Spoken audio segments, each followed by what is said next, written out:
the last check, Liberals and Conservatives were locked in a statistical dead heat as Canadians head to the polls today. That, of course, opens the potential for a party that's ranked third or even fourth in popular vote to help set the government's agenda. Nik Nanos is chair of Nanos Research Group. Thanks for being with us, Nik. Hey, Amanda. So as we kind of stare down the barrel here, now we know elections are weird things and election days can move, so we might end up with a majority of one kind or another. But I wanted to focus with you on this prospect of minority government and the kind of combinations we might see. And just when we think about the voters' sort of intentions, you've been out there all these weeks, right, and seeing these amazing shifts in what people are thinking. There actually has been a campaign, which we say it was a nothing campaign, but a lot did happen here. What's your sense of kind of where voters landed and how much movement there was over the weeks of this campaign? Well, actually, the first big trend was that it's basically been a statistical tie between the Liberals and the Conservatives for most of this campaign. And to put this into context, you know, the Conservatives had the advantage on 53% of the nights, and the Liberals on about 47% of the nights throughout the campaign. But what's happened is that both of those front-running parties have veered into minority territory into the low 30s. So one big trend has to do with people not wanting either the Liberals or the Conservatives to have a majority government. The other big trend, and this is a blockbuster, no pun intended, is that the separatist, sovereigntist, Bloc Québécois in the province of Quebec, their numbers have been surging in the last 10 days. They're poised to do very well. And for the New Democrats, their numbers have been on the move over the last number of days, and they're picking up in the province of British Columbia. Perhaps the key takeaway is that this country is being divided by region, where we're talking about no longer having perhaps national parties, but regional parties. Now, that's obviously so interesting because one of the factors for Canadians has been in previous elections as well, but whether one should vote strategically, right? Do you use your vote to keep out a party or do you use your vote to represent solidly what you believe? Because we've been talking for a little while now about the prospect of minorities, does that tilt people towards voting, even if it's for the third place party, but voting for one that might have a lot of power? Actually, what a minority government takes away the whole appetite for strategic voting because there's no one to block.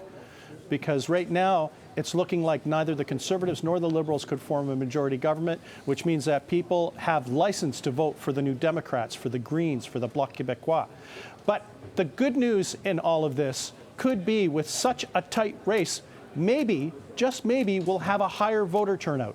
So regardless of the fragmented outcome that could be quite dysfunctional, the good news might be that most Canadians might get off the couch and come out and vote to cast their ballot in this very close election. And on the other side of it, I'm curious, you know, when you note the strong kind of regional divisions here, and they may well show up on the electoral map tonight, think then of governing under those circumstances. There wasn't one issue that really resonated here. You can't say the economy because in Quebec people feel pretty good about the economy. You can't say the environment because in Alberta they're probably more focused on their jobs than on the environment.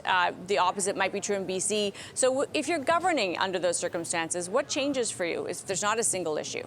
Well, I think one of the problems could be that a government could be held hostage by a third or fourth place party where they have a condition, not for a coalition, but just for support in the House of Commons. So you could imagine, for example, if the Liberals or Conservatives tried to form a minority government and the Liberals were looking at the New Democrats and they said, no pipeline as a condition. Or for the Conservatives to look at the Bloc to see are there any conditions for cooperation, and for the Bloc to say no pipeline, or to ask for something for the province of Quebec. You know, basically we could get a situation where we have a minority government governed by blackmail. And you know, it might be a harsh thing to say, but that could be the reality of what we might be looking at. And I guess we have to layer into that, Nik. It's obviously governed by blackmail, perhaps, but also governed with an eye to a potential election at any time, which changes the tone of governing, does it not? Yeah, well, the thing is that it makes it very short-term and tactical and day-to-day, and it doesn't provide stability. You know what? Canadians and businesses actually want the same thing. They want stability. They don't want governments to mess up. They need some type of sense that things will kind of be stable so that they can make the decisions to have good lives and to succeed. And minority government invariably leads to instability and uncertainty. So one of the things I would argue that's kind of wonderful about Canada, unlike some other countries, is that we do have sort of big tent parties. None of them are so different from the other of the main three, I would say, that you're not like way out in left field if you get a Liberal or Conservative. Would you agree that majority governments are good for a country in the sense that it's, you're able to get things done. And sort of from that springboard, I want to ask you, what went wrong here? We had a Liberal government handed a solid majority and 4 years of good economic data and, pretty good outlook. How did they lose it?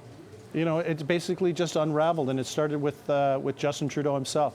The reality is in 2015, people like what they heard from Justin Trudeau and the Liberals. They liked the middle class agenda. They liked the assertion that they would do things differently. But then what happened was a government that was distracted, Justin Trudeau, who had some missteps, including the SNC Lavalin controversy, and that there's just a significant level of disappointment.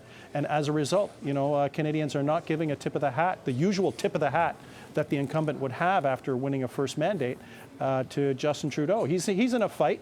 He's in a fight for his political life, as is Andrew Scheer. Mm-hmm. And right now, it's coming down to the ground game. This is going to be kind of like World War II. Building by building, street by street, block by block, riding by riding, right across the country. The big question, and this is the uncertainty in this, who has the best ground game?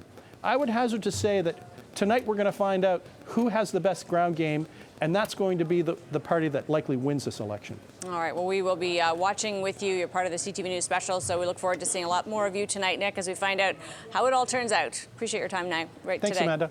Nik Nanos is chair of Nanos Research Group.